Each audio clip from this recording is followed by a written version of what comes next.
What's going on, you guys? Gaming Addict here. Well, Lord Addict, man. We doing another Addict show. Got my co-host with me. This is the Addict show for those of you that don't know. I don't know why you'd be here if you don't know. Where we talk about the past, present, and future of gaming. It's like I said, I got my co-host with me, Hustle and Motivate. What you doing, Hustle? A lot of work behind me, as you see. Just getting my setup and stuff together. And I didn't want to look like a complete slob today, so the green screen will be up partially of the way, part of the way. Y'all see different little things behind me. A lot of stuff is in the motion. A lot of stuff is in the work Addict. You already know that. Mm-hmm. But outside of that, man, I'm good. I feel good. I feel good about today's topics.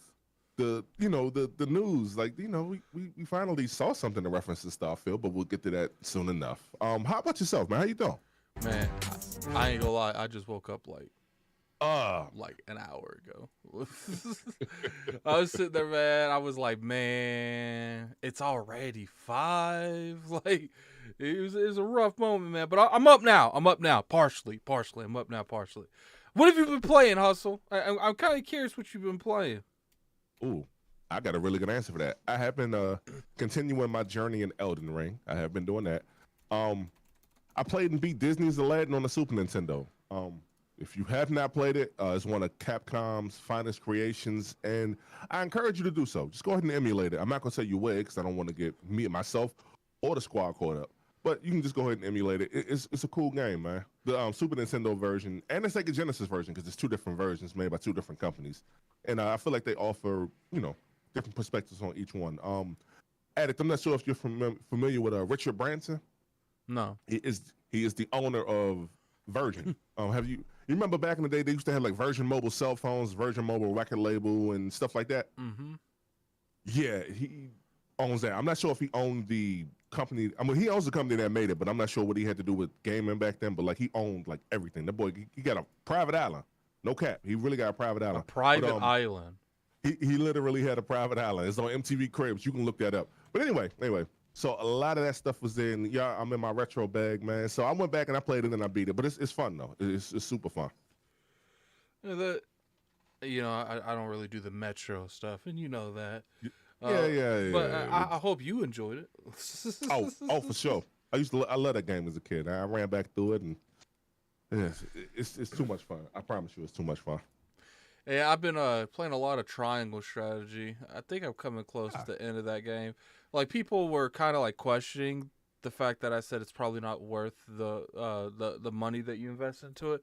Like, look, I'm not saying the game's a great game. It's just that's still $60, and if you look at that, like, I feel like it does what it does well, but I do feel like there is better games to do what it does. You know what I'm saying? Like, and those games are half the price. So that's why I was like, if you like these type of games, buy it. Don't listen to me and buy it. I don't care.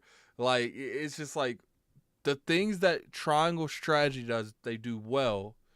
But the Fell Sail, that's an example. Like, stuff that I bought this because I wanted like kind of a spiritual successor to Final Fantasy Tactics. And okay.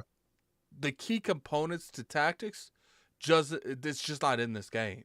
And it's sad, and I'm not saying that I'm not enjoying the time I'm playing it. I think it's got a really good story, but for those of you that want the breakdown, I'll probably have the review up maybe Friday. I don't know yet. It just depends on what happens, man. Hey, good question from Don Shariko. I killed your name. My fault. From Don in the chat. Is this better than the Octopath Traveler? Because I think you were big on that one. I might have to say Octopath's better. Maybe not by much. What I liked about Octopath is just the way the combat was done. Now, strategy's good too. Like, I can't really say one's better than the other. They're both pretty solid expansions and solid games. And to be fair with you, considering the same studio made them both, this studio got a good track record to me. You know what I'm saying? It's just, maybe it's just because it's on the Switch also. Like, the performance isn't really there. It really isn't. You ain't learned your lesson yet, Addict? Wait, is it a Nintendo Switch exclusive, Yes. or is this coming? Oh, no. Sorry. I'm sorry. I'm starting to get for your annoyed experience. when I see exclusive Nintendo games. I'm not going to lie. Yeah, if it's not Mario, Zelda, Yoshi, or one of the first parties, I get it. I get it. I mean, classic IPs. Now, I'm getting annoyed in general with that stuff. So, okay. Channel updates. I have started my progression when it comes to the channel art, the podcast art. You guys gonna have to bear with me there because it takes a minute to make this. Got to go back and forth. But hopefully that'll be done here in the next couple weeks. Hopefully, maybe the end of next month.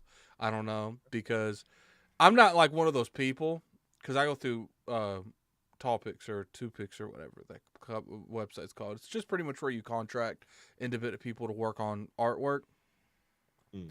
And if I don't like it, I will send them back to the drawing board. It's like, Oh shit. it's like I paid for revisions. You gonna revise that.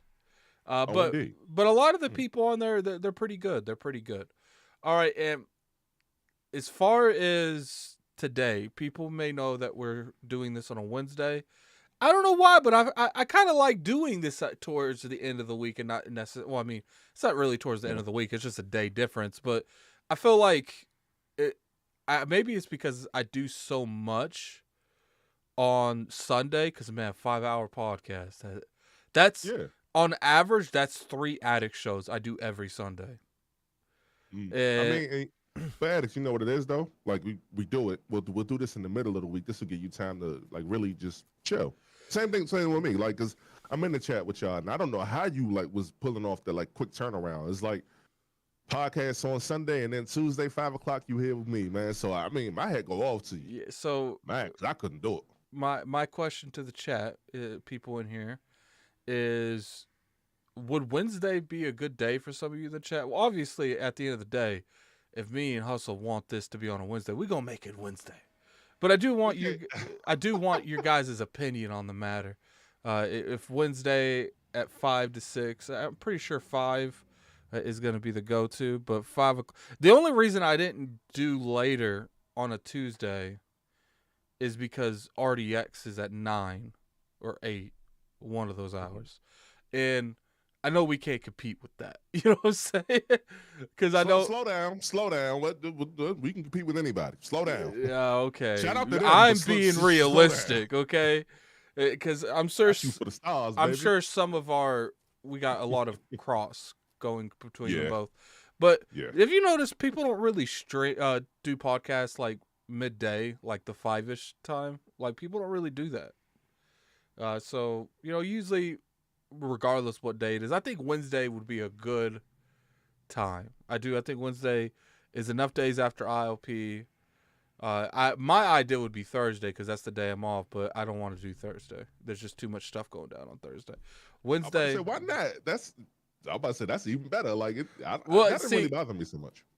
A lot of updates happen Monday or Tuesday. A lot of updates happen. Oh yeah. So I like to be on that Wednesday thing.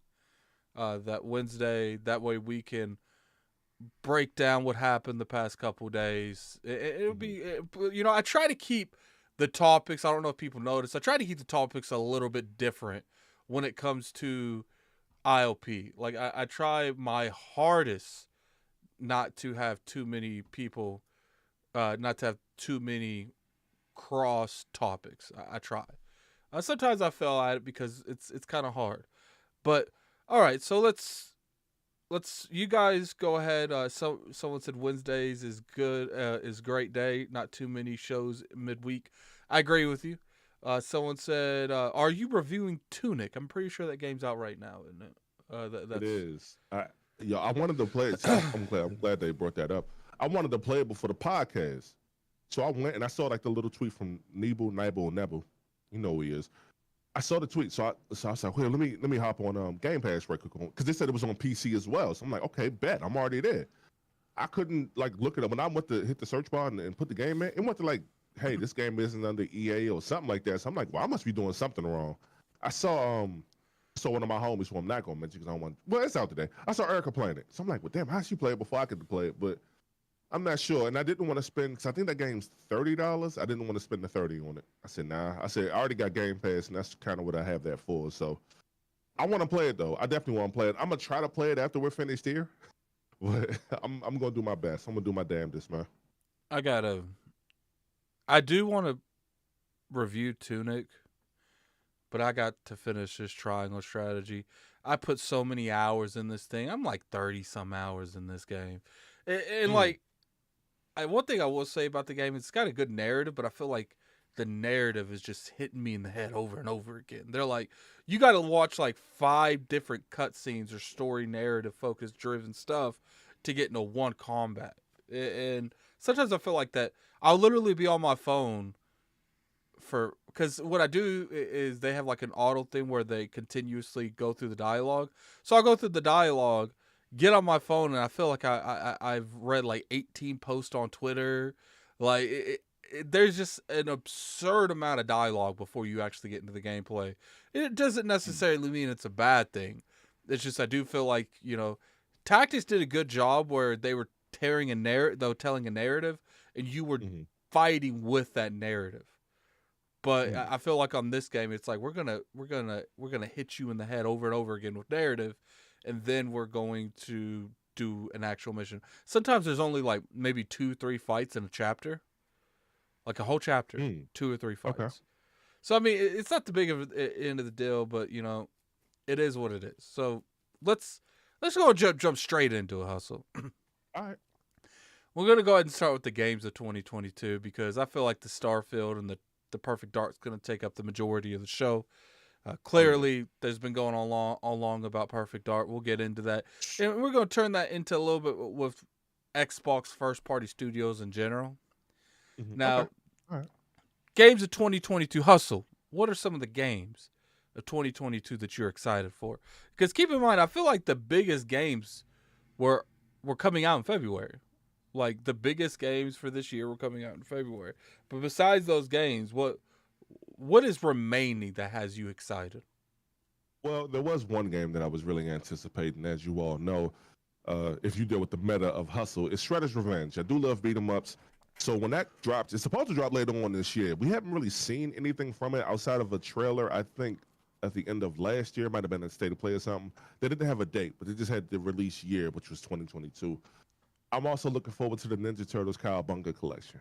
Now, I can't reach it, and I can't get it right now, but Turtles in Time is on that list, and I think it's the arcade version of that game. There's actually 13 different games on that list, and I look forward to running through them all, like, for me. It's going to be on Steam, Isn't it like Xbox. 13 games for 40 of them? Yep, for $40, and I'm going to make sure I cop it day one. I think that's pretty fair. 13 games for $40. I think that's a fair price. Especially when you got at least 3 classics on that list, man. I don't really think you can go wrong with that. But I am looking forward to that. God of War, we don't know if that's coming out this year. I don't want to say no. I don't want to say no just yet. But I'm gonna tell you no, it's not coming out this year. I got a feeling it ain't, man, because we ain't heard a peep out. Nobody over there. We ain't heard Corey Barlow. We ain't heard none of them. We ain't seen nothing yet. Well, Corey, to my knowledge, isn't the game director of this game. Well, I know. No, I know it's another gentleman whose name escapes me at the moment, but I kind of follow a few of them. I haven't really heard anything from them, so I kind of want that to come out this year. Horizon, I have not played Horizon yet. I do plan on buying Horizon, probably like in April or something when I'm finished up with. When I try to finish up with not Sekiro, when I try to finish up with Elden Ring, which I'm actually having a blast with. I think I'm actually trying to understand it a little bit. I had Ricky Ricardo 430. That's my boy from the Troubleshooters. He was kind of walking me through it on one of my last live streams. He was like, "No," he said, "Hustle, you do this." She kind of showed me where certain upgrades were and everything. I got this fly little gold helmet too, man. I got like a big sword that you got to use 2 hands to swing with. It's a whole thing. I got like a big shield. I picked up a big shield off one of the enemies, so that's the whole thing. So I'm having fun with that. I'm not really sure what else is supposed to come out this year aside from like Starfield. I'm not, because I don't, as far as like the big releases, I couldn't really tell you what else is coming out that I'm looking forward to. Is there anything on your list at it? Because I pretty much like, for me, it's Shredder's Revenge. Oh, wait. One last thing. River City Girls 2. That's another one that I'm definitely looking forward to. I think that's supposed to come out this year as well. So I'm definitely looking forward to that too. I think I'm definitely looking forward to games coming out. Starfield's one of them. I'm not a big Forza fan, but I do know Forza Motorsport's probably going to come out this year. Now, as far as if that game's going to be like good, that's debatable. They don't normally miss too much. They might what's our word I'm looking for?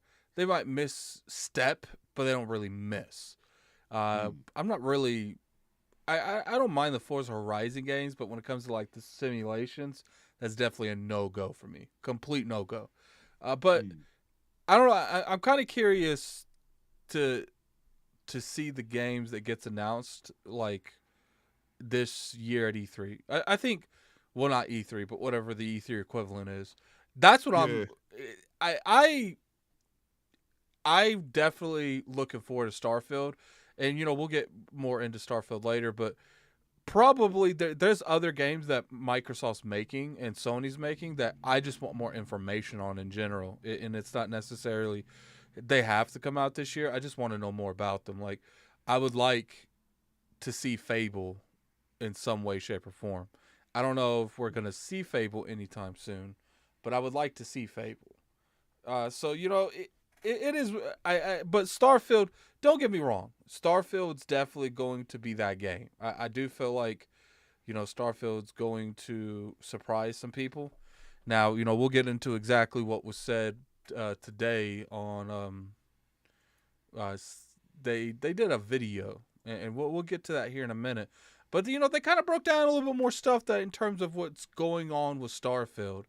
And I first off, let's just go ahead and move to the Starfield topic.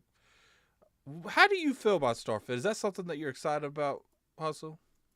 not particularly. And I'll tell you why. Because if it is what I think it is, and this is what we lead to believe it is, if they say it's Fallout in space, then meh.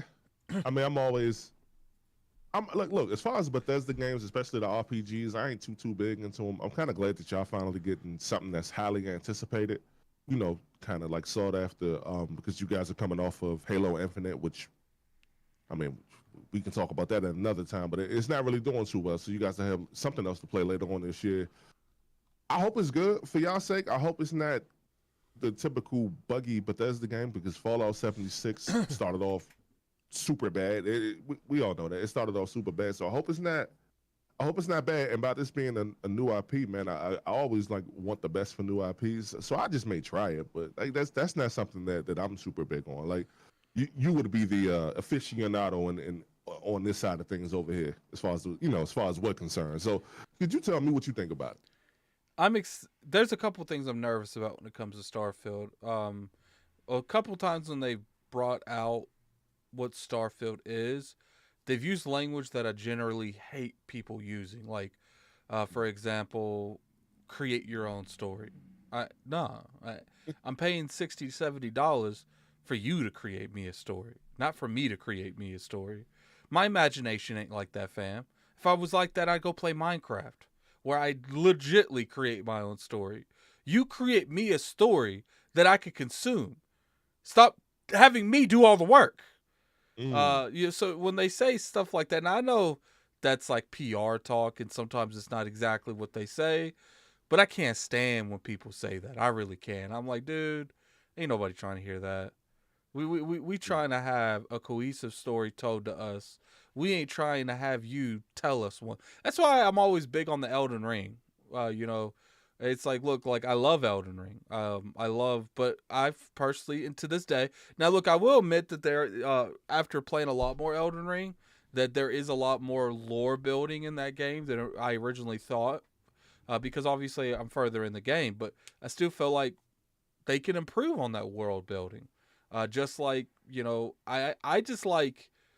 I like things to make sense. I like things to connect with each other. I like foreshadowing events or people in the future in the beginning of the game. You know what I'm saying? Like, that's what I like to do. And Elden Ring does a good job on that in terms of, demigods, and you come across them and then you have to fight them. They do a pretty decent job at that. But when it comes to Starfield, that's what I'm most worried about. And I think, people like to compare this game to what's that game PlayStation published about the No Man's Sky. They like to Okay.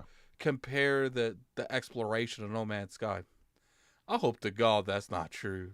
Like, you have no idea, man. Like, I want, if anything, I would like a true open world. But if that's not possible because of the direction that this game went to, I'm okay with a really good immersive hub world where like you go to something and you go to your ship, and your ship is what teleports you or transports you to every to every era or every planet. You know what I'm saying? Like, kind of like the Outer Worlds. I'm okay with something like that. It's just like, don't first, I don't want to fly a ship. I don't. I don't care. Like, if they had me fly a ship, I'm gonna be shitty. Like, I'm gonna be upset the whole time I fly that thing because I ain't trying to fly no ship. I want someone else to fly the ship. As long as it's not like Insomniac with the Ratchet and Clank games, I mean, I think it should be cool. Like, if the controls aren't bad, then I think that should be like a fun time if you are running around and you got some missions in space.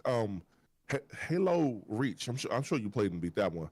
There's a section where you are in a ship and you're kind of flying around and you're going after the Covenant. I can't remember. I know I played and beat it, but that stuff like that was pretty fun for me. So I don't know. So I disagree. I think if it's pulled off right, I wouldn't mind flying in the ship. You don't get like motion sick, do you? Kinda. And it just some games do it better than others, if that makes sense. Like, I've never had full blown motion sickness where I have to turn the game off. You know what I'm saying?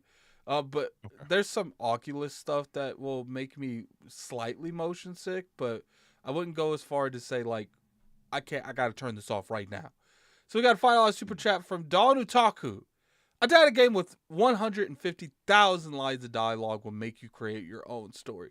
You're on something there, man. All I'm saying is they better tell me a story.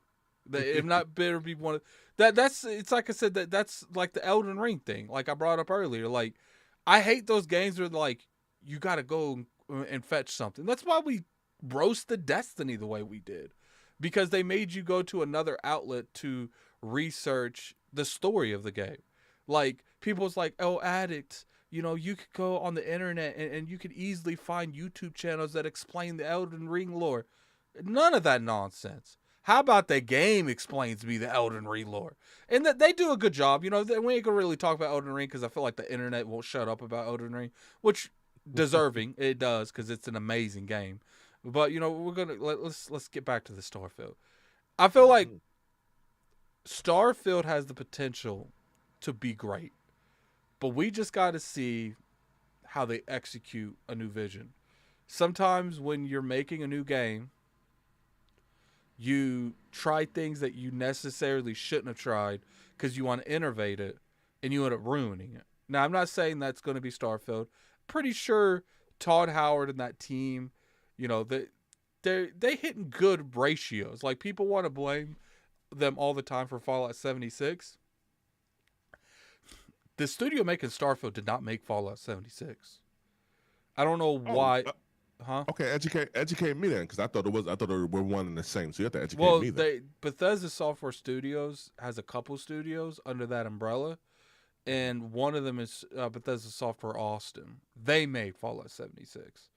Now, Bethesda Software Studios, like the core team, the one that made Fallout, Skyrim, the ones that makes the heavy hitters, they did help with the game as far as like animations and stuff to get it out the door, but they didn't make that game. And Fallout 76, they should be ashamed of how that game launched. Like, I will agree that Fallout at one point in time had that I could do no wrong clout. You know what I'm saying? Well, any Bethesda game, they had that I could pop out any game, it doesn't matter how buggy it is, and I'm going to be graced for it. I don't think that's the case this time. I think now, I do think they come out there with a heavy hitter. If they somehow dethrone Elden Ring as my game of the year, they've won. I've been the need of them off just that by themselves. Because Elden Ring is a fantastic game. And people getting on to me because I say Elden Ring is my game of the year. Look, until someone makes something that's better, Elden Ring is one of the best games I've played in probably a decade. And it's just Wait, Addict, hold on. Best game period or best Souls game? Best game period. Okay. I can't really think of games that's better than it very well. Like, it would have to be like the Skyrims, and I wasn't the biggest fan of The Witcher. Maybe saying I wasn't the biggest fan of The Witcher isn't fair. I just never gave The Witcher a complete 100% shot. When I think of something that's on the quality of Elden Ring, it's those type of games. And Fallout, Bethesda Software Studios, people keep acting like they've made nothing but misses. It's like, no, they they have made. They're probably the studio that has the most Game of the Years out of all the studios. Because they got Game of the Year for Fallout 3. They got Game of the Year for Skyrim. I'm pretty sure they got Game of the Year for Morrowind. They got runner up for Fallout 4, and I think they got runner up for Fallout New Vegas. I can't remember who beat them that year, but they might have got runner up. Their games is neither runner up or Game of the Year. Every single one of them. There's not been one game that has them type of, criteria. And I get it. Their greatest hits was like 15 years ago. Well, 12 years ago. But where is that? I feel like if it would, like, Rockstar gets so much slack for taking 7 to 8 years to make a game, making one game a generation, but Bethesda, they're told they can't have that kind of time. You know what I'm saying? Like, it's just like, and I'm not trying to compare the two. They're two different games. But it's just like, Bethesda, sure, I might have been a little disappointed with how they did some of the things in Fallout 4. But Fallout 4 was still a very successful game. And it was a very polished game. Sure, there's a little bit of glitches in the beginning of the game, but I like a lot of the things they did in Fallout. I just felt like they could have improved some of the aspects of Fallout. Let's talk about the Starfield hype. Okay. Because a lot of people coming at me today over this. Do you think it's logical for for fans, and be honest with me, because clearly you know where I stand. You can have your opinion even if I disagree. Do you think it's logical for fans to be hyped for a game that we've seen almost nothing on in terms of gameplay? If you're familiar with that studio, then yeah. Like the second Rockstar shows Grand Theft Auto 6, in my opinion, it's through the roof. I'm going to the moon with it because I know what to expect. The moon? You're going to the moon? I'm going to the. I mean, I'm taking off with it. I'm blasting off, man, because I know what to expect from Rockstar at that point. You know what to expect from Bethesda a lot better than I do. So therefore, with the Fallout series, Skyrim, so on and so forth, you already know what to expect from them. And if we're hearing comparisons rumbling around of what this game is supposed to be, then you can be excited. That's the thing. Hey, look, you can be excited. I got a theory that you can kind of be excited for whatever you want to be. If something looks interesting in you, there's nothing for you to be. Now, unless you get like a whole, what game is that? It's over on Xbox. I cannot think of the name of the game in the life of me. It's a franchise. It's the third one in the franchise, Addict, and I cannot think of it for the life of me. But it's who made it? It's the Xbox first party studio, and I cannot think of the name of it. Wasteland? Wasteland? No, not Wasteland. Not Wasteland. It's, oh my God. I had the thought in my head, and I had the name of the game in the franchise in my head. But you said they're on the third one? They're on the third one, yes. They're on the third game in the series. Hey, it's chat, put some guesses, man. Let's play a game. Can we guess what's in Hustle's mind? Because I have no clue what he's talking about. Well, I would like to offer y'all some money for a prize, but I can't afford that either. It's not Wasteland. I think it does start with a W. I can't think of the name of it, but it's another like. Well, it's not RPG. Forza because they're on 5. Not Forza. It's is not Crackdown. It's not Crackdown either. State of Decay. There you go. Thank you. I said start with a W. It's State of Decay. So when you have I almost forgot my. Oh my God. What's wrong with me? What's wrong with me? I almost forgot my point. No, when you have something like that, the way the cinematics won't necessarily look like the gameplay, then you feel like you're bamboozled, and it's like a whole situation like that. I get, but you know what you expect when you play Wasteland. You know what you expect when you play a Skyrim, or in my case, a Grand Theft Auto. Like, we know what we're getting when it comes to that. So I mean, for people to say, "Oh, you can't be hyped about it," it's I feel like that's like a foolish thing to say. I feel like I think it's odd that people can even. I always think it's odd when people try to rain on other people's parade. But look, I'm not gonna sit up here and throw stones and hide my hand, or throw stones and live in a glass house. I'm sure I've done that before too. But just let people enjoy what they enjoy. If they hype for it, go ahead, man. Go nuts.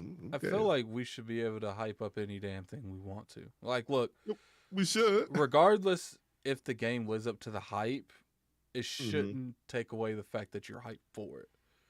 Mm. Like, look, if anything, I've always been one of those people. You hype up that game as much as you want, but if that game comes out and it doesn't live up to your expectations, you better not. You better not defend that damn game. Like, Uh-oh. you Yeah, you that's a better different thing. you better drop all the fires of hell on that game if it's not living up to your expectation. Kingdom Hearts 3, I was so excited for it. Game came out, disappointed. Fallout 4, I was so excited for it. Game came out, disappointed. Now, is that really a test of the quality of the game itself, or is that just a test of maybe I overhyped something in my mind and the game couldn't realistically live up to that expectation? Maybe it's the latter. Who knows? But as far as to say that I can't have those kind of expectations is just ridiculous. Like, I've always been one of those people. Like, look at something like when it comes to Gran Turismo 7. You know, it's if I can speak out against Kingdom Hearts, then people should be able to speak out against Gran Turismo for what they done. Putting microtransactions into a game, post review. If you look at the graphics of that game, they're not that impressive. They're just not. That's just my opinion. I'm not really. Hold on. Ed, I got to slow you down on that second part. You sure? That's Gran Turismo. Those games always look great. Look, That's a racing game too. I will say that the game looks good in other scenarios, and it doesn't look good in other scenarios. I feel like the game's very inconsistent in the way it looks, and if you're inconsistent in the way it looks, then I feel like you automatically get hit because there's a difference. I'd rather a game look shitty than look inconsistent to how I'm playing it. If you feel like you're playing a PS5 game at some times and a PS3 game at other times, then that's a bad look. Let's be real here. Let's keep it 100. Hustle. Damn, I haven't played that game. I've only known two people. You ain't missing who much. Play that game. Well, Jay Guy, shout out to Jay Guy. He know who he is. And Hardhead, y'all, we all know Hardhead in here. He's another one. Like I saw Hardhead play and stream this game. It looked fine to me, but hold on. I got a question. Does anybody in the chat or Eric, do you know who made this new Gran Turismo? Was it Polyphony Digital? Polyphony Digital. Y'all let me. I have no Polyphony clue Digital. who that is. I could Google it, but I kind of don't want to. No, we don't gotta do all that. If it is Polyphony, Digital, then this isn't the first time that they've done like the microtransactions thing. I want to take y'all all the way back to 2008, I do believe. 2006, whenever the PS3 dropped, and whenever that version of Gran Turismo dropped, I think in order for you to buy everything in that game, like you had to spend like $4,000. Oh, that's true. So if it is, yeah. Remember when Evolve came out and it had like $500 worth of microtransactions that day it came out? And those are good old days. I actually liked Evolve too. I was really upset that game failed. I passed on that joint. I wasn't. It's crazy. And I'm a big old hypocrite for that too. But like when I passed on that, but I wanted to play Friday the 13th. That's a good game. That was a good game. Yeah, it's fun. Friday the 13th is super fun, but I never played Evolve, man. By the time I really wanted to come around to it, that thing was in the grave, over and done with, sadly. So yeah, It had a good concept, and I don't even think they executed it poorly. It's just I feel like they didn't really think about that game in the long term. You know what I'm saying? Like it was a fun game. I really enjoyed that. I actually bought that game. But oh my God, my condolences. Yeah. I really should hit up Microsoft, ask for some money back. Oh my God. It's like, I can't even play the game. Not to go off topic a little bit, do you think when you play a game and they turn off the servers, and we're not even talking about like 10 years of turning off the servers. If they turn off the servers in a couple years, like 2 to 3, and it's like mainly an online infrastructure type of game, do you think you're entitled to a refund at that point? 1,000%, because it's not like they're cutting off the servers like 10 years later to where you pretty much got everything you're gonna get out of it. No, that's over. That's over. Like, and look, if that game didn't perform well, so I understood why they turned it off. Like, I get it, but that's kind of criminal at that point. Like, yo, I mean, I don't know. See, I don't know how much it costs to keep a server on either. So let me. I want to slow myself up a little bit because that may cost a certain amount of money that I'm not aware of. But if it does cost something, like at least maybe if you don't get all the money back, get like a partial refund, give some type of store credit, something, because something got to be done. Because you can't just be on 2016 and then 2018 it's over. The dream is over. Everything is gone. Like you can't that's 2 years. Like what do you get out of it? What do you get out of it in 2 years? Excuse me. You know what game that I really let me get this $2 super chat from Space Dovahking. Todd Howard and his A team are world class. Look, I do think that they're very experienced developers, and I think they make classic games. But I'm really hoping that they take Starfield. I personally, this is okay. Let's play a game. Is Addict bugging? Hustle. All right.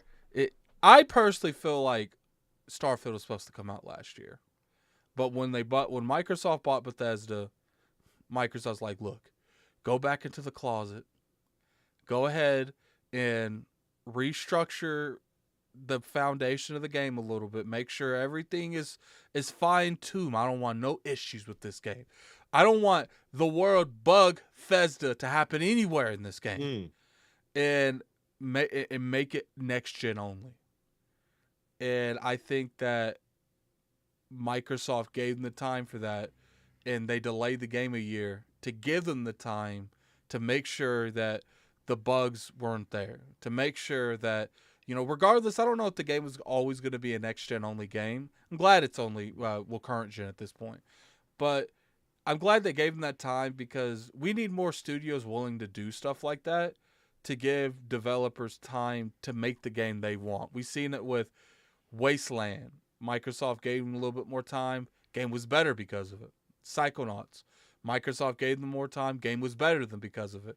I feel like if we stop rushing development, a lot of the issues in the industry will go away overnight. The review process will probably go away overnight. Because now you're not rushing games out the door and having to do day one patches up to the last minute.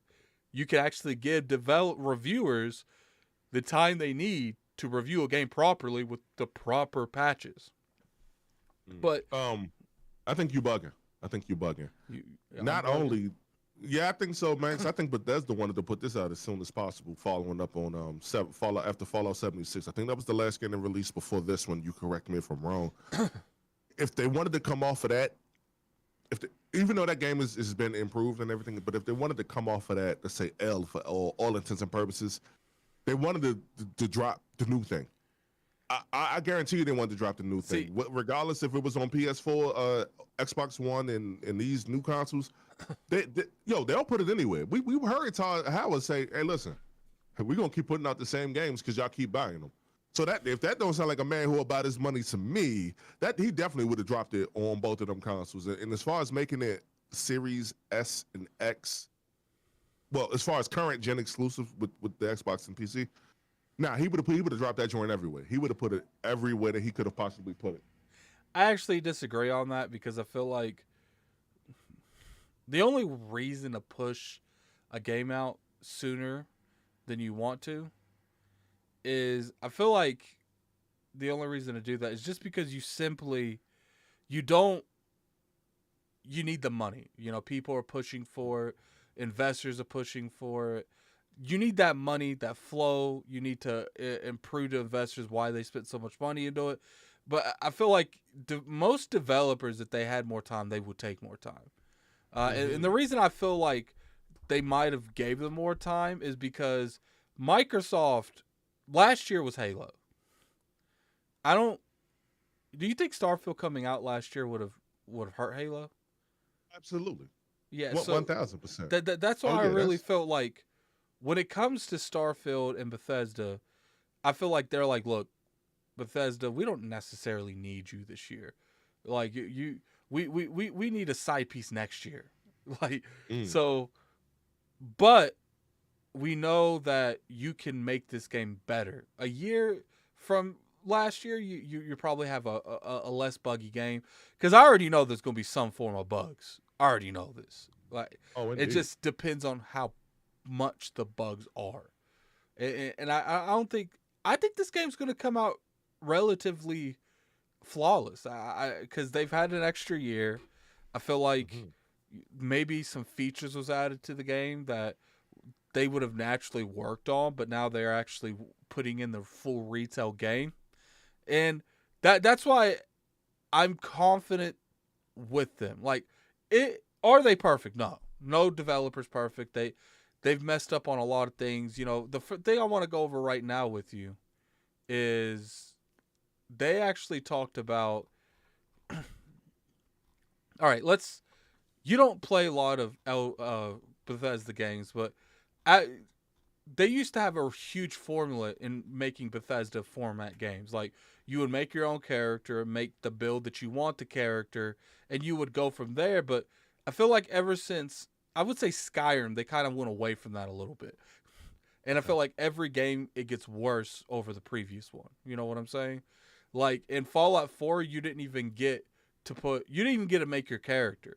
It was pretty much like an all-around character. You got perks, but it wasn't the same. You know what I'm saying? From like Fallout New Vegas, Fallout 3, and I felt like the dialogue system, the persuasive system wasn't the greatest in Fallout 4 either. So, but they made that video made for Wanderers, and they pretty much like go over a little bit of the companions you have for the game. They got a lot of things. Let me get this $2 super chat real quick. $2 super Okay. chat from Flame. I bought Battleborn. Don't feel bad at it. Guess what, Flame? Mm. So did I. No, So, that was like Overwatch. Real quick, that was like Overwatch, right? Was that the one that was yeah, like the Overwatch yeah, thing, and then Overwatch came and took? they messed up with that, man. Oof, yikes. Overwatch. What's funny is at that time, I don't think they really knew what the kind of beast Overwatch would be. Hmm. I mean, they knew they had something, but it's like Elden Ring. They knew they have a game, but did they think it would be what it turned out to be? You know what I'm saying? Mm. I So, feel you. I feel all that. right. So last year, Todd Howard said that they were going to go back to their roots. That they went back to their roots. That's what this game was going to be. They're going to go back to their roots, make a game like they used to make. So they went over a little bit of features in Starfield. Game character origin stats and are important. So that's what I was saying. That they're gonna let you build your character, put the stats in whatever you want to. So if you want to put stats in small arms, you can put stats in small arms. If you want to put stats in whatever they have for energy weapons, you can put stats in energy weapons. If you want to put stats in a big ass hammer you go around and hit people with, you can put stats in that. And that's really important to me. I feel like that is the core foundation of their games. And I was really disappointed that wasn't in Fallout 4. All right, now let's character origins, which this is kind of weird because they've never really done this. Do you know what character origins are, Hustle? No. All right, so But by the sound of it, it means like you get to pick your birth mother, birth father. Is that no, like well, like where you're from? Okay, the so the explain way that to me. the way that I think this is now, obviously, I could be interpreting this differently than it actually is. Mhm. Did you ever play like the Dragon Age games or anything like that? Nah, that was never my thing either. Well, at the Those games. beginning of the Dragon Age games, whatever race you pick, your origins is with their people. Oh, okay, okay, I got you. So if So, you were like a war, well, it's like kind of like a warrior class, or yeah, no, I understand. Okay, that now I understand. Go so ahead. Go I'm ahead. hoping that's how what they're saying here, because they did bring up multiple factions. So it would be cool if whatever race you pick up with, their origin starts in their home country or their home planet or something related to that. I don't know exactly what it would be, but I like that they're doing something like that because it's interesting. It's interesting. Then they brought up different in-game starts for backgrounds. I don't really know what they mean by that. Like different in-game starts for backgrounds. So maybe factions, like you do an in-game start. I don't know. I don't know. No, no, no. Okay, I think when they say different in game, wait, stats or starts? You mean like it'll start off there? So it sounds like if they got 5 different origins that you can pick from, it'll have 5 different intros. Like Cyberpunk, I believe, had 3 different intros from street kid, business person, corpo, whatever, into the other one. See, but that kind of That's what that sounds like falls to me. that kind of falls under the Origins. Yeah, but I mean, well, just based off of what you just told me, that's kind of how I take that. Like, it's just based off what you told me. So you'll have 5 different openings. It sounds like you're gonna have 5 different openings to me, or a few different openings depending on how many character classes they have. If anyone in the chat knows exactly what they mean by that sentence, hit me up, man. Tag at Iron Lords Podcast. I'm on the Iron Lords Podcast account today, and tell me what you feel like. We got 155 people in here. Definitely hit that like button, man. Let's get it over to 100 likes before the end of the podcast. For those of you that are getting here, I know we've been going up. I don't normally like switching days, but we are discussing the possibility of making the podcast on a Wednesday because I feel like it works out better for everyone. It could space me out a little bit more from the Iron Lords podcast, so that's good on there. And I feel like me mentally could do Wednesdays better, but I do want to hear the chat's opinion on the matter. Like I got an idea. What? Hey, I don't got access to it, but can you just make a poll in the chat? Yeah, sure. Go ahead and talk while I do it. All right, so with everything that's going on with Starfield, and as you guys know, I'm not particularly a Bethesda fan. I kind of want to get y'all thoughts on it in the chat. Like, on a scale of 1 to 10, are you guys excited for the new Starfield with the news that we heard today? That's my first question. My second question is, for a newbie like me to get involved in it, how do you suggest that I start playing this? Like, what do you suggest? Because, like, I'm playing Elden Ring. This is like my second, or maybe third even Souls type game, and pretty much they told me start with magic. So is there a particular class that maybe I need to start with? If it's anything like Elden Ring, or excuse me, anything like Elder Scrolls or anything like Fallout, let me know in the chat. Okay. I've always felt like these type of games, you need a route. You need something that you generally do at the beginning of every game to build up your character, and then you get to that point and then you branch out. You know what I'm saying? Like, at Fallout New Vegas, my route or route, however you guys want to say it in the comment section, is I went down the map around it and I went to New Vegas. And then in New Vegas, that's when I would establish some form of base, and then I would branch out and do things from there. Skyrim is a little different. I usually change things up in Skyrim quite often. I don't know why. I love Skyrim.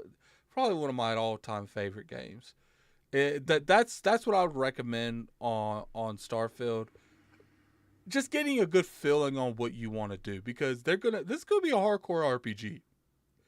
So I'm hoping that that works out well. And for those of you that notice my voice is definitely going away a little bit, it's fine. We got probably another 30 minutes, and I could last for 30 minutes. So here's the next one. Scans of real models. A model, so pretty much like they're spending some money, man. They're making sure that they scan real life objects in the game. Hopefully that means that they're going to stay away from like the hand drawn stuff. Like, I don't have no problem with it. Skyrim was hand drawn. A lot of that game was hand drawn, and that's why it looks so particular. But it really does look like now. I think this is a double-edged sword what they're doing here, Hustle.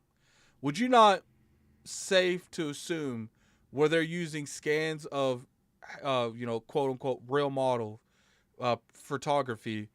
Would you not say that might give people expectations that the game's going to look gorgeous? Yes. When you say you're taking the time to use something real as opposed to something that you can illustrate on your own, which would, like when you say you're doing that, of course I expect a higher level of what you were originally doing in the first place. Like when you say that to me, that means, hey, you going out like Forza Horizon, for instance, they would go out, have like the high expensive cameras, and take pictures of the clouds just to get the clouds right. Like, so when you say that to me, this is initially what I think. So yeah, I expect a better level of quality in terms of the game. And I kind of might, maybe I just want to check it out just for that, because I had no idea that was there, because I didn't have a chance to look over this this over. I almost said Skyrim over the Starfield stuff. I didn't have a chance to look over it, but now I kind of want to see. Now you kind of piquing my interest a little bit. The why you make me want to check it out day one. I'm gonna have Game Pass anyway, so you kind of make me want to check it out day one. Man, you got Game Pass. You're trying this out day one. There's no way you don't. There's no way we'll you see. don't. We'll see. There's 0% chance you don't try this game day one. Man, all you have to do is just click download. Especially, that's going to be on PC. Mm-hmm. It's going to be. It ain't gonna take no time. It ain't gonna take no time for me. So yeah, I'm with it. I'm with it. You need to just go ahead and pull that trigger and get an Xbox Series X. That's what you need to do. So wait a minute. and I know we're talking about the Starfield stuff. I am gonna get a Series S or Series X rather. I'm gonna Series X. I just gotta make sure I can find them joints because I can't have my phone on me at work no more. So I can't. Like normally it's easy. Like I see it at Best Buy. I try to go get it as soon as I can. But I'm gonna do my best to have it. 'Cause I got PS5 sitting up here, sitting up on my setup all alone, man. It's all alone. It's so lonely up there. We'll have to talk to someone. Let's see if Forte can help you out with that. Next time one pops in, maybe he could hit you up, see if you want it. Yeah, I let him know. I holler at him. Shout out to Forte, man. We got a $5 super from Space Dova King.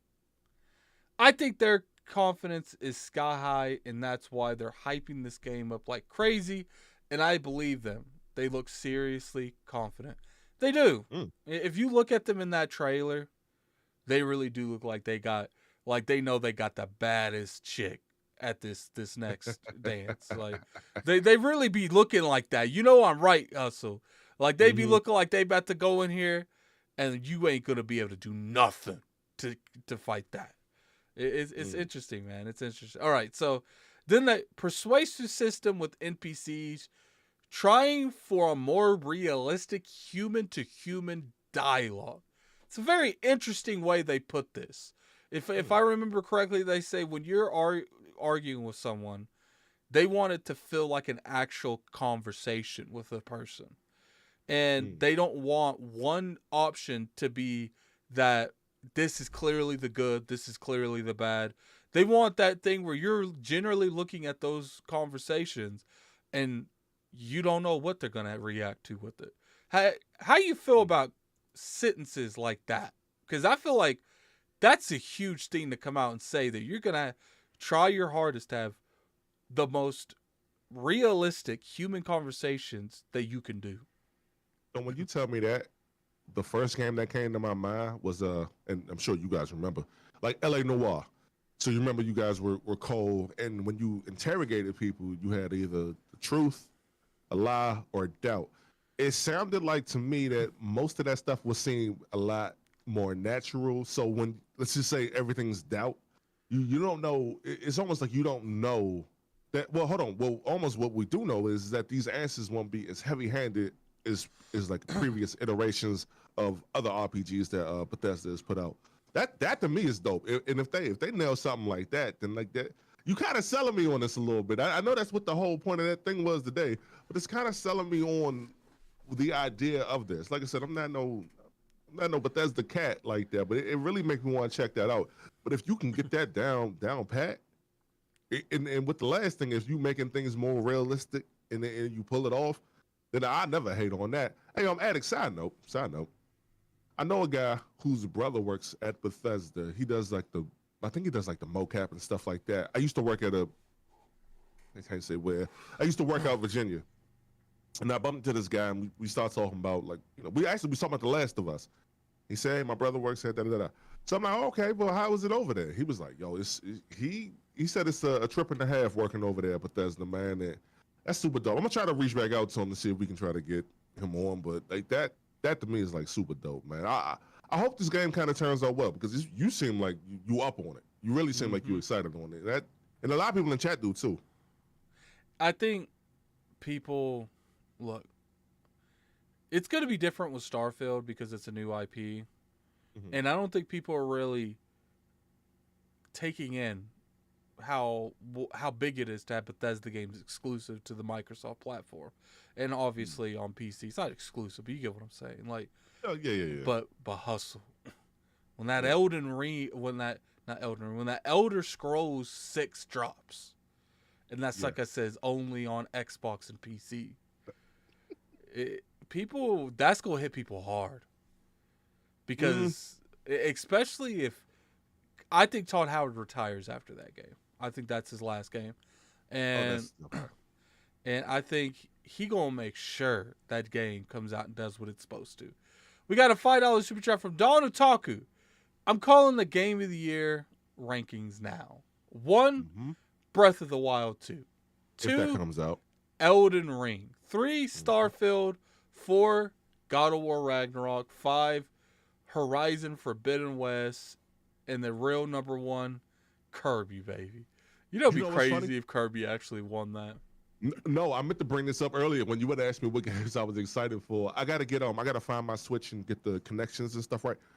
I want to play that game. I low key want to play because I've been playing Kirby Superstar like behind the scenes a little bit. Yo, that game is still on Super Nintendo. That game's still fun. I'm not finna hold you. That game is like super fun, but I kind of I definitely want to play the Kirby game, man. I want to hear like from like the Nintendo fans, like a Player Essence, like a Bland Drew. I kind of want to hear from them what they really think about like that in particular, but. Kirby, man, it's one thing that we know for sure about that. It's going to outsell Metroid Prime or Metroid Dread for So, Metroid. But anyway, yeah. all right, so let's go over a little bit more of the information they went. They did say that they really doing an emphasis on companions, the people that work with you in the game, and it showed a big ass robot. Like, so clearly that's going to be one of the companions. I don't know what his deal is. And what I really want to interest is like the factions. They do look like they're going back to the factions type of system that was in Fallout New Vegas. Obviously, that was made by Obsidian, but it's interesting that they're going to do that. And they talked about space pirates. They talked about a society that is kind of like Wild Wild West. They talked about like pretty much like a galactic like place, like like in every type of Star Wars or those space non-fictions that they have that one thing that controls the whole like galaxy, like that one. Mm-hmm. They kind of hinted at them too. They hinted at like a little bit in terms of um a like a trade thing as well, like a trade a trade service or something like that, some kind of convoy. I don't know, but the game looks good, man. And like, look, I get it. I get it. We don't know nothing about it. But here's the thing, Hustle. Do you know when Skyrim was announced? Like, No. it was announced December of 2010. Do you know when that game came out? When it November 11th, Of 2011? 11. Yeah. Yes. Okay. Do you know when Fallout was announced? Fallout 4. No. E3 of the year it came out. Yeah, well, but that's 5 months before the game came out. Yeah, they'll do that. They'll do stuff like that. And I I'm pretty appreciate sure that. some of their other games like Doom and stuff, they same thing. Mm-hmm. So it's just like, look, are you hating on Starfield because you're generally concerned and you don't have any information on it? Or are you hating on Starfield because maybe not necessarily you don't want to succeed, but you don't like the hype the game's getting? I don't know. I feel like if you was paying attention, you would clearly see that this is Bethesda's MO. So why is so many people going above and beyond? Addict, it's getting delayed. Addict, it's looking like people are actually saying this game looks like Cyberpunk. Oh wow. Is All right, so let's everything not go going to that get far. a Cyberpunk effect these days? Just because Nah. not every studio gotta act the same. Bethesda is known for this. So why are we acting like this is new? This is not new. And I get I want to respond to something in the chat. Z Black Writer, I just saw your last comment. But that's the show gameplay, but they'll show it like 6 months before the joint drop. Like I've seen that with. I do remember saying that with because and that, you bring up a great point.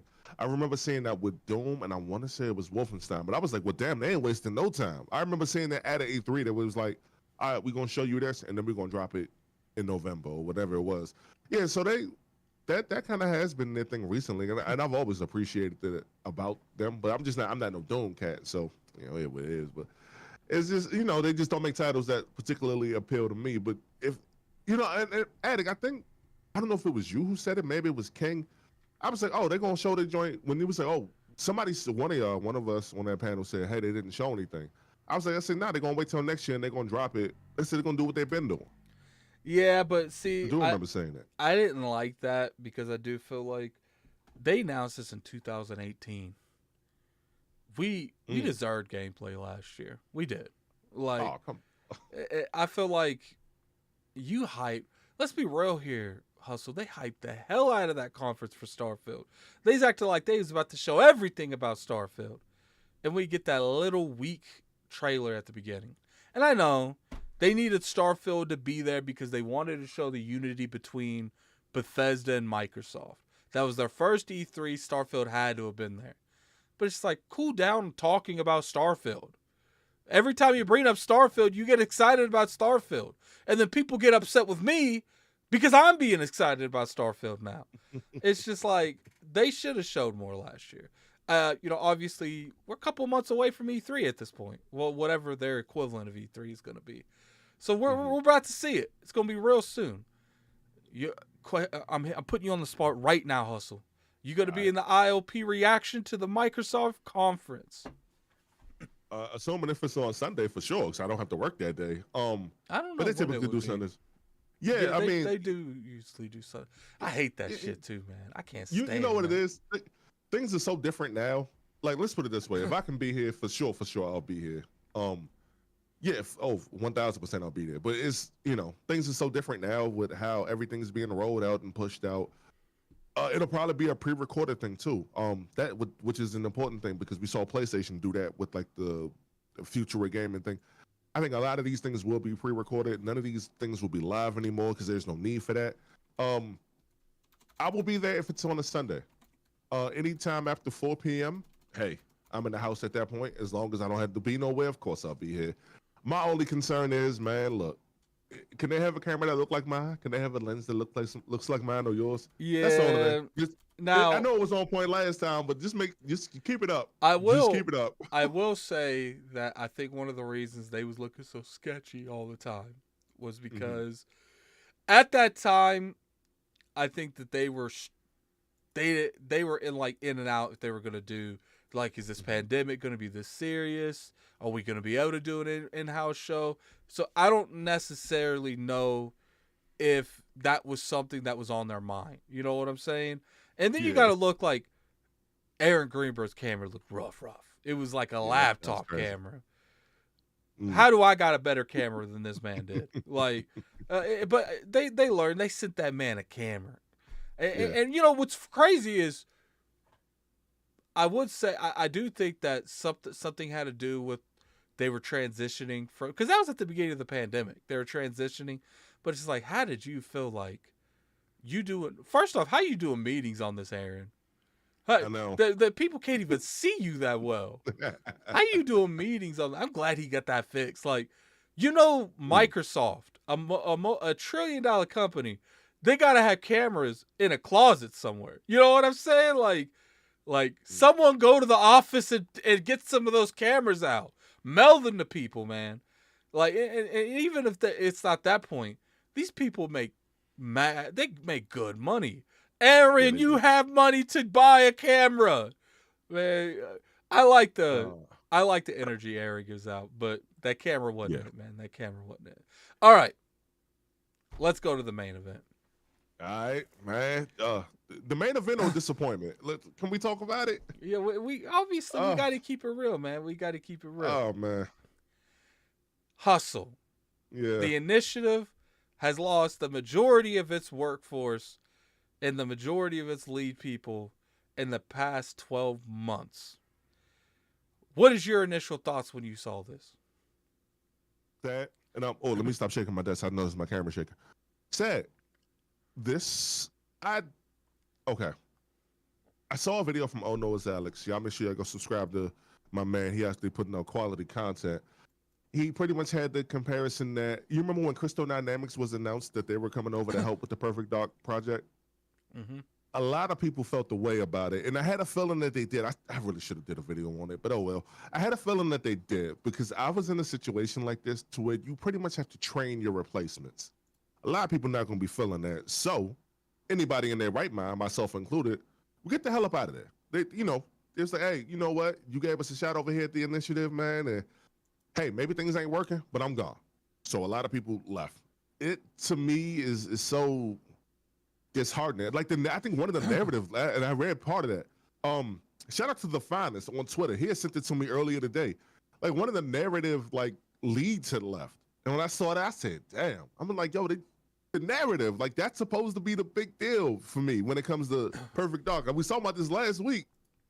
Or something about it last week. I'm like, "Yo, I said Hustle. Why are you so excited for it?" Because the story, wow, I like the actual story, but for the knowing that one of the lead designers, one of the lead narrative people left, is why they had some programmers leave. They had a ton of people leave. That this isn't like a Halo thing, right? Remember how in Halo we had heard maybe one or two people who had left.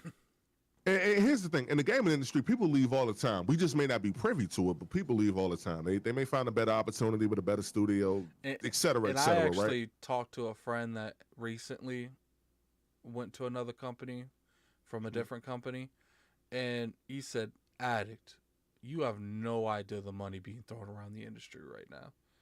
Like Get that none. bag. Like Get that bag." and it's like, look, I will say when it comes to the initiative, is looking pretty spooky. The initiative. Oh man. Now, there's a couple things I think I made a video about this, so anyone watching, definitely go check that out. We got a $5 super chat from Don Otaku. We know damn well Xbox marketing team get crumbs. Look, regardless if they get crumbs or not, man, like a 1080p camera, like $100, Don Otaku.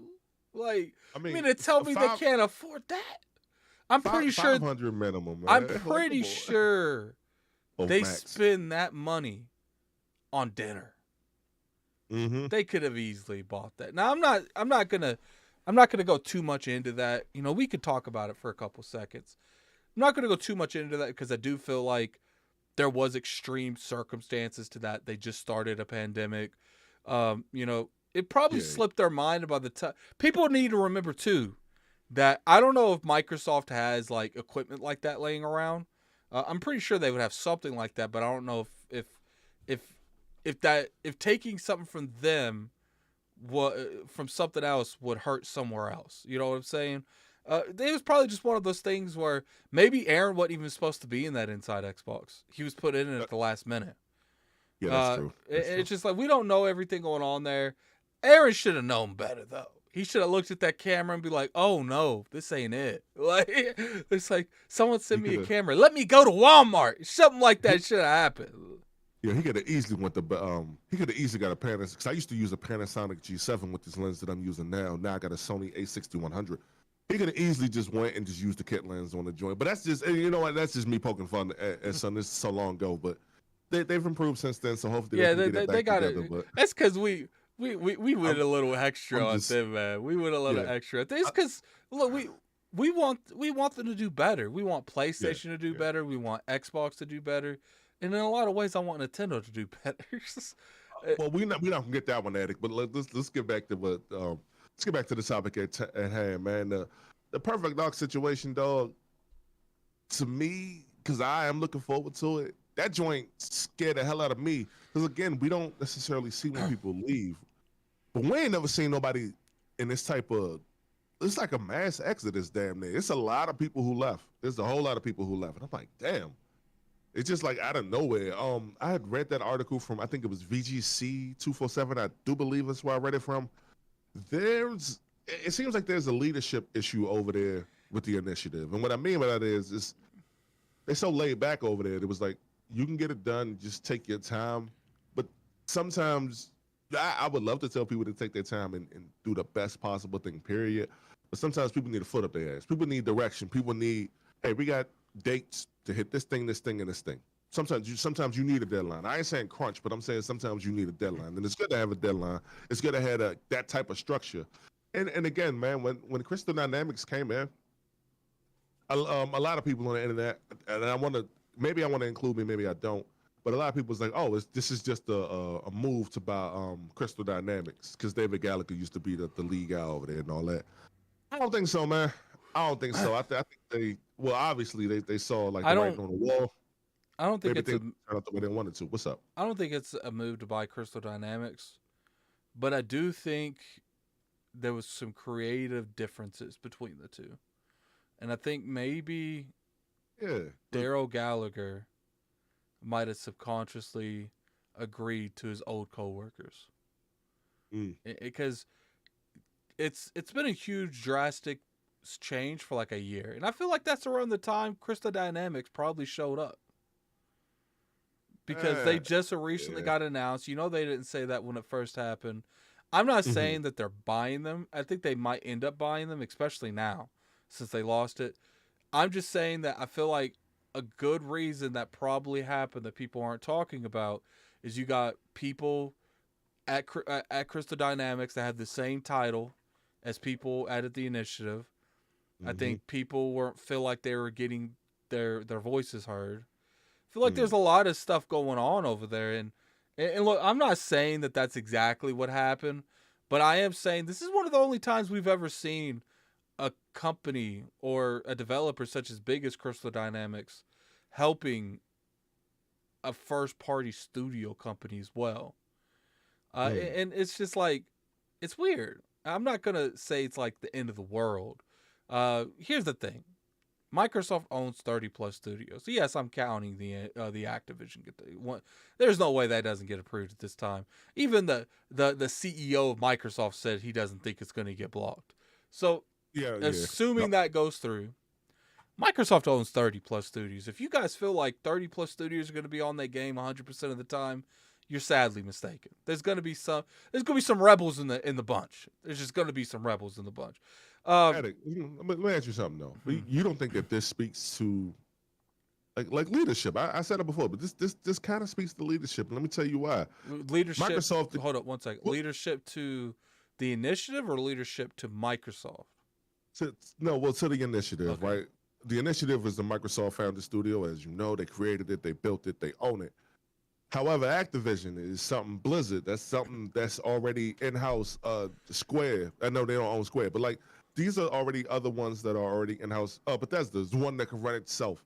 So it seems to me that Microsoft is cool at buying the studios and letting them run how they run with the culture, being the culture how it is with an Activision. Well, maybe not Activision. With the Bethesda, right? Let's use them as an example. But when it comes to their own thing, it's like it's like they don't know which way is up in terms of like time management and stuff like that. So it looks bad. It looks bad for Microsoft. This looks really bad for Microsoft Game Studios. For Matt Booty and all of them, it looked bad for them knowing that all their people left and they had to bring in Crystal Dynamics to help.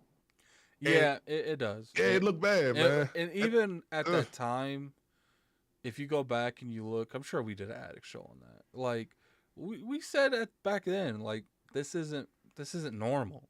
Like this doesn't happen like this. Like, and I feel like, does this speak bad on the Initiative? Yes. Clearly something needs to be done over there.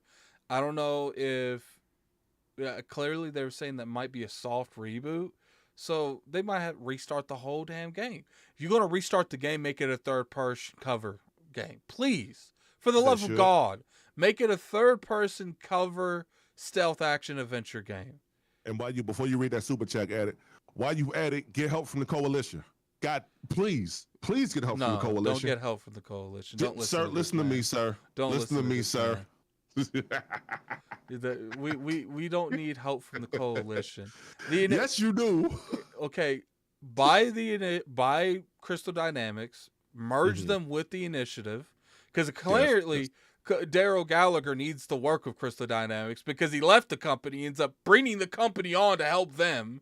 Something's with that.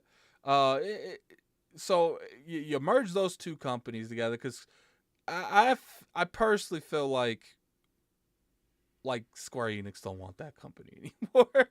Like they're just like, oh, you're gonna cost us money. We're gonna pawn you off on Microsoft for a couple years. Go work on Perfect Dark. It's like they're being punished. Go work on someone else's stuff. You're no longer able to work on your own stuff. It's just like, look, if you could get that from them, merge those studios together, and focus on making a Perfect Dark that's a third person. Because look, we got a lot of first person stuff, Mike. So let's be real here. I'm always advocate on. I love first person stuff, but we do got a lot of third person stuff. And Cognito, if his famous just one, forget just one. Let's have like 3, 4. Like, that's you got 30 plus studios. You can easily make a couple. Now, I'm not for having a studio like Obsidian make it. I don't want them making it. I don't want Bethesda Software make it. I don't want Exile Studios make it. I don't want none of the studios that I love making a third person.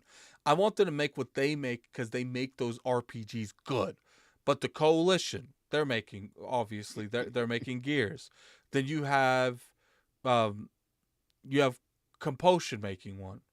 You have Hellblade. They're making Ninja Theory's making Hellblade.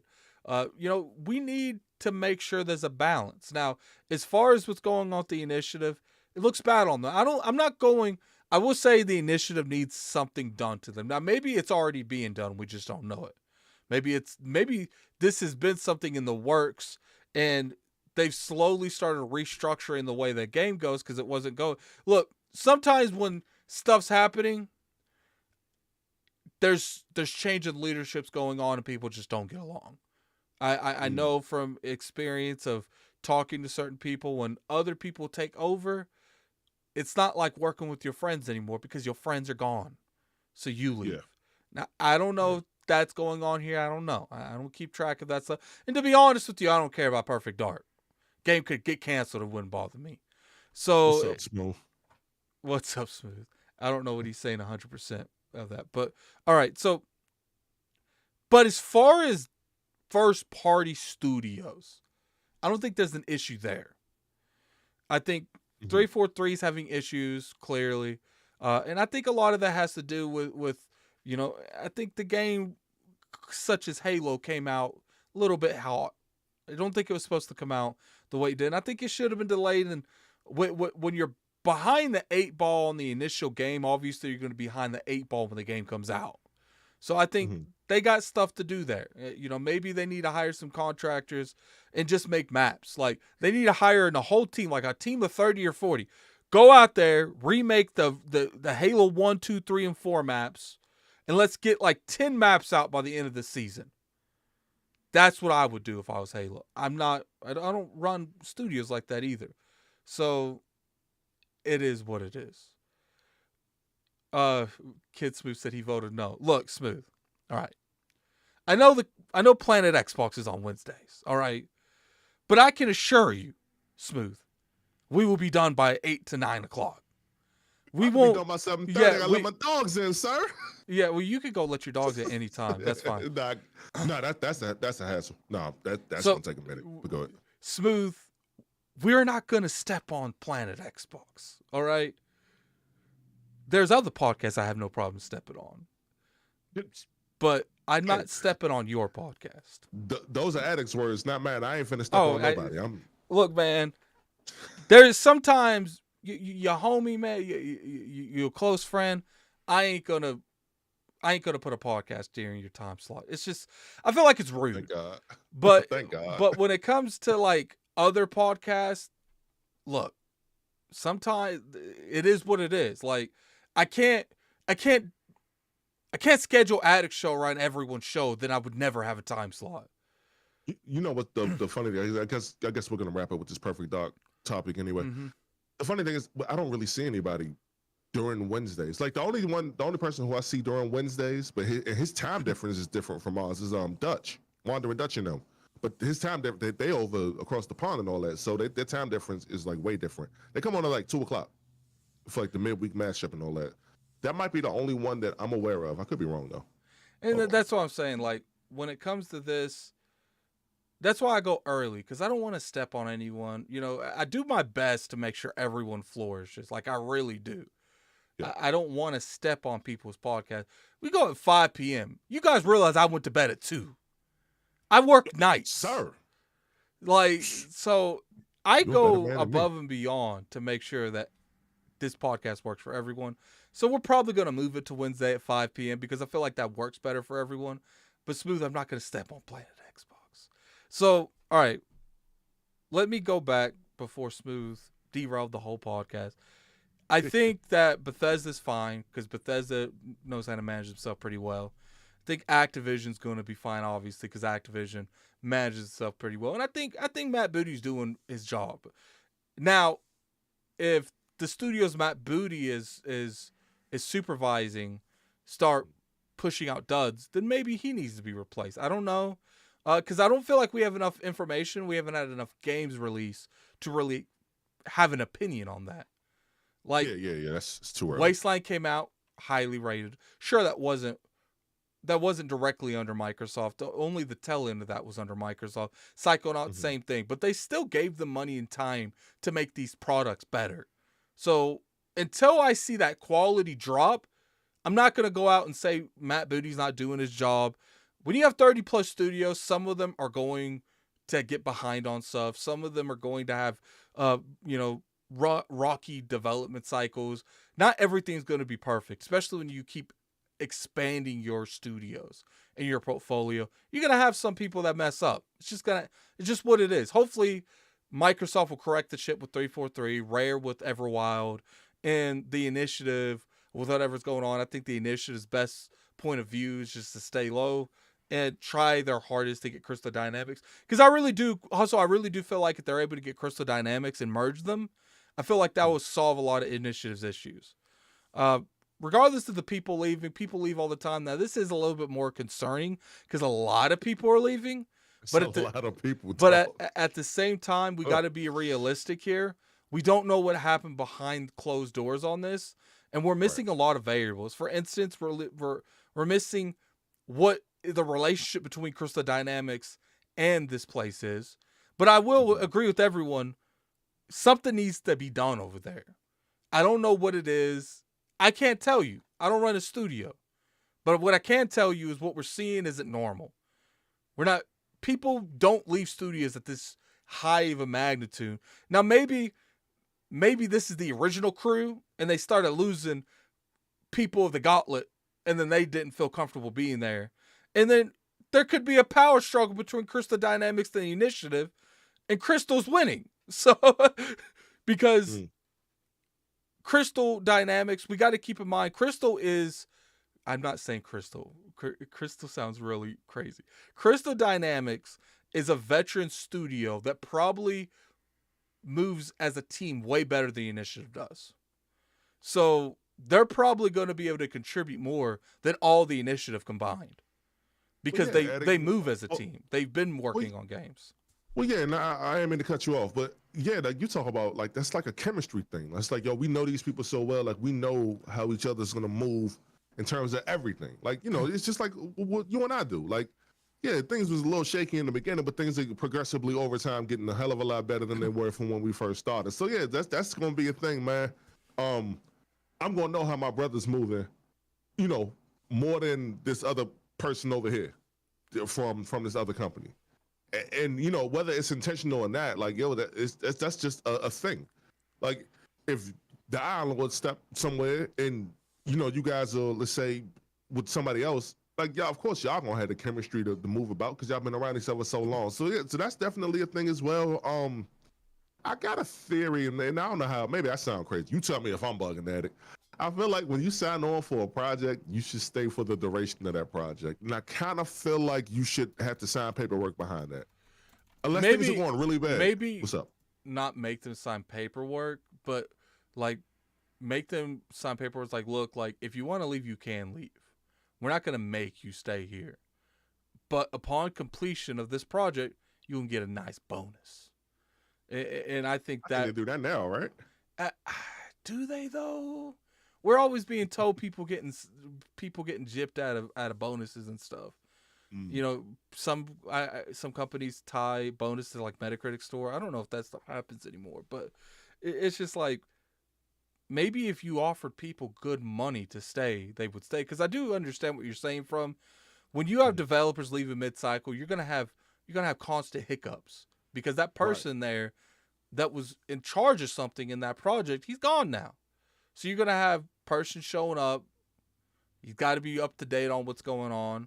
Sure, they can promote from within, but then that person, he was doing something before he got promoted.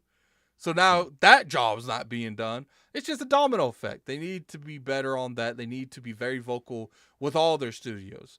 I do feel like maybe there might be a little bit of control that's not being done. Microsoft needs to get a good balance in terms of, we're going to be lenient with you. There's a difference between creative freedom and freedom. They're giving them too much freedom, but they still have creative freedom. Just because you have creative freedom does not mean you can't meet deadlines. Facts. Yeah, that was one of the things I said in the very beginning. Like, yo, that's cool that you got that type of freedom, but you gotta have like these stop gaps, and you gotta meet these goals to the ultimate goal, which is finishing the game and make sure it's coming out good. Maybe Microsoft's being a lot more lenient on these first games coming out because they know they're important. I would say that all of these games have very huge criteria that Microsoft needs to hit out the gate. And maybe they're being so lenient with them. They're like, look, push out Halo a year later. It still came out, but Microsoft can't keep delaying a game forever. Halo Infinite was definitely a game that needed more time, but I wouldn't say it was an incomplete game. It was a game that was missing features. But I feel like an incomplete game and a game missing features are two different conversations. And it is what it is. They need to do better over there. And I hope they do better, because Microsoft at the top of their game pushes Sony to do stuff they wouldn't normally do, pushes Nintendo to do stuff they wouldn't normally do. We need more of that, man. But anything last you want to say about the perfect dart situation, man? Because it's looking real hot over there, Hustle. Yeah, actually, yeah, I do. I think the perfect character for a Joanna Dark redesign is Ruby Soho, who's the wrestler over there at AEW. If you know, you know. I kind of feel like she can be that. Also, look, they've made third-person games before. If you really gonna flip it, make it a third-person game. But if you're not, like, yo, Addict, when we was talking, like, when the narrative design leaves, I'm like, yo, it's a reboot. You can just retell the first story. So, like, that's stuff like that kind of, as you were talking, I just thought about it. I was like, yo, if it's a reboot, then you already got the story that's there. But I don't know, man. Actually, people have this narrative that the initiative is like the engine, and they work with another studio to be like the crew. Okay, and gotcha. Like they after Crystal Dynamics, their next game they partnered with another team, and that's cool if that's actually what's happening here. I'm very skeptical on that opinion, because I feel like if that's what was happening here, there would be no reason for these people to leave the initiative. Because they know that if there is an issue between Crystal and the initiative, they're leaving after this game. Why would you leave? I don't buy that. Like, I feel like there's a lot of speculation going on, but no solid proof to back those claims up. That'd be one hell of a support studio. That'd be like a super lit support studio. Yeah. But I wouldn't sign up for that either, though. To keep it real with you, I wouldn't sign up for that. But that's just me. That's just me. What's up, man? I do. True. But if that isn't true, and they do this soft reboot and they rebuild the initiative, maybe that's something you should look at, because I feel like that's unique. Imagine partnering with a new studio every time you make a game. You have a fresh perspective, but the thing is, something like that's never been done. So you're gonna have to find a good middle ground, because if the initiative has leads and whatever studio they work with has leads, there's gonna be a lot of clashing. Like, it's gotta be one of those things where the initiative is like, this is the game I want. I don't care what the other people have to say. We'll take input. We might change things because we like what they say, but we can't change drastic features of games because the company that's making it doesn't want, and they don't feel like it's good for them. We got a $5 super chat from Don Otaku. Delayed games from them won't matter by next year when they have too many games ready and they have to internally delay certain games to make room. I agree. There's going to be a point where that's happening. 100% agree. Yep. So I think that's pretty much all we got, man. And Yeah. this week's been a little bit better on news. We Hmm. had some little juicy news, man. Hopefully next week we got good news, not bad news. It's one of those things, man. We got to talk about it. It is what it is. My saying is, if Microsoft don't want us talking about the troubles at the initiative, then they should make sure there's no troubles at initiative. So, Hustle, what's going on, man? You still streaming? Tell the realm Yes. what's going on with you this week. I am still streaming, and the second, well, I have a job situation. I'm transferring from one job to another one. The second that settles itself out, I will be streaming a hell of a lot more often and doing the show on Wednesdays as well. Nothing should change. I think my hours are still the same, so I can tell y'all that that's not a problem. Elden Ring this weekend. Friday, I'm gonna take a nap. Whatever. I'm wake back up. I'm being this joint green screen shouty. I got a new light. Y'all know, I noticed during the podcast my camera keeps shaking. Right. I'm gonna get an Elgato I ring feel light. like I'm probably too not this week. light. Like I need to. You look a little blown out, but that's fine because you can just kill one of your lights and give you a dramatic shadow effect. My camera where it just keeps shaking. But I'm gonna get an Elgato ring light and hopefully it'll be a hell of a lot more stable. Right now I'm just using the old ring light and that's just what it is. It's it's cool to be back. It's cool to be back and to be able to create content and everything. I look forward to streaming a lot more, at least 3 times a week. Hopefully it'll be Monday, not Wednesday, but it'll be like Monday, Thursday, Saturday, something like that. I'll figure that out. I will figure that out on my own. But I definitely look forward to streaming more. I'm coming back with the YouTube videos too. I didn't want to say nothing right now because I kind of want to figure out what I want to do, but it probably won't be news based since we cover the news stuff here. So I kind of want to be able to do something different. Oh, also, Eric, the reason why I asked you to end at 7:30, I'll probably make a wrestling channel in the very near future. Channel. That's interesting. Yeah. I'm rocking with AEW. I've been rocking with AEW since a nice little minute now. So I've been keeping up with it. So I kind of want to do wrestling reviews, and I don't think I want to put it on my channel. I think I want to make a separate one for that. So I got all that stuff going. I'm gonna get some graphics, and I'm gonna pay for all that in due time. Summertime should be kind of lit, and I should be very busy. Let's just put it that way. But thank y'all for joining me. Hey, real quick, edit. Can we drop Kid Smooth's channel in here so that so they can go ahead and pull up on Smooth when Planet Xbox comes on tonight? Yeah. And Smooth, if you still in here, is Planet Xbox coming on tonight? I think you missed last week. Yeah. Last week was a bad week. Give a little bit of a we lost a huge person in the community, Yeah. Kyle L from Tick Network. He's a very positive dude. And what I like about him is I feel like we have too much. I want to be positive about everything going around. I don't ever want to talk negative about stuff.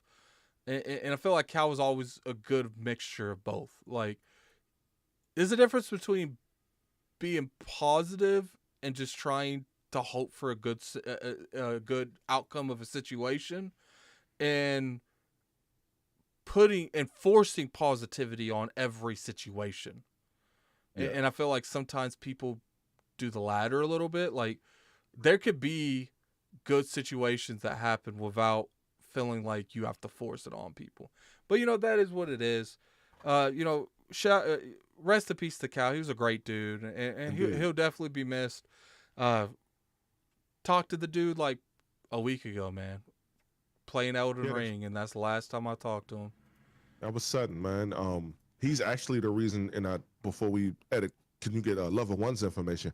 He's the reason how I know about Fame, Flo Hugger, Dallas, and Baron over there at Level 1. And I don't know, like I had seen Kal-El with, in fact, I think he was the reason how I found out about Kid Smooth too, because wasn't Smooth over there with them at Once Upon a Time?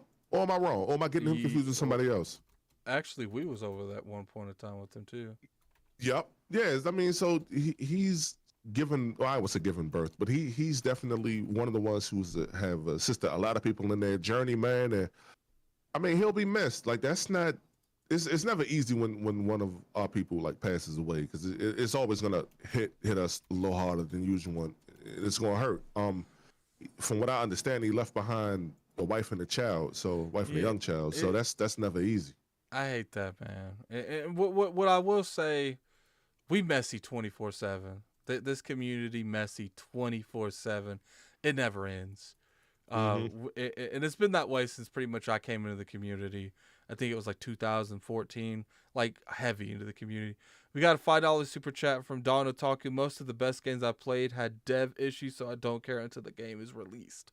Definitely understand that, man. Definitely understand that. But when there's something serious happens with this community, people put that stuff to the side for the most part, and I respect that. You know, we might be messy with each other 24/7. We really messy, but when it comes to like serious stuff, like real life stuff, I do see the majority of the community put that aside. But anyway, as of right now, I don't know if we're going to be Wednesday next week. Talk a little bit more. I do got to talk to Cognito too, because obviously it's on the channel. I don't think he's going to have an issue if I want to move it to Wednesday. But I appreciate everyone for coming through, man. Keep in mind, we are doing an IOP community night. Hustle, you are welcome if we play a game that's more than 4 people. Right now, it seems like the poll choices on Twitter is going to be WWE, which I don't know why. I don't know why you guys want us to play this game so damn bad.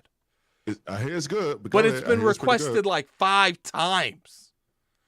Because how it's going is, if you're a member of the channel, you're picking the games. We're picking 4 of those games that we feel comfortable playing, and we're going to let the rest of Twitter, of our audience at Twitter, choose between those games. So we got WWE, which I'm not looking forward to that, but WWE. Then we got Among Us, which I think a good game of Among Us would be fun. And then Halo and Overcooked. So those are the 4 games that's going to go on the chat, on the poll. I'll probably do that after this podcast. So, you know, curious what you guys have to say in the comment section, what you think we should play.